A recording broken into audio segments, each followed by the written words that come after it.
చేస్తారో, ఎవరైతే దేవుని మందిరపు అనుభవం కలిగి ఉంటారో దేవుడు వాళ్ళని ఏం చేస్తాడనమాట, తృప్తిపరుస్తాడు. చెప్పండి, ఏం చేస్తాడమ్మా? అది అంటే నువ్వు తృప్తిపరచబడాలి అని అంటే చెప్పండి, ఏ అనుభవం కలిగి ఉండాలి మనకి? మందిరపు అనుభవం. చెప్పండి, ఏ అనుభవం? దైవ సన్నిధి అనుభవం. దేవుని మందిరాన్ని మనం ఏం చేయాలి?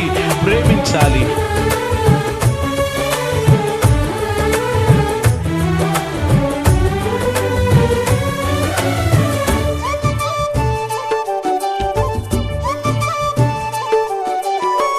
అబ్రహాము నమ్మిన దేవుడా,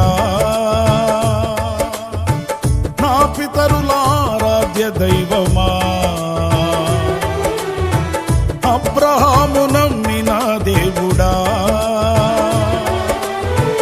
నా పితరుల ఆరాధ్య దైవమా. ఇశ్రాయేలు కాపరి, బహు గొప్ప నేర్పరి, నీకు సాటి ఎవరు యేసయ్యా.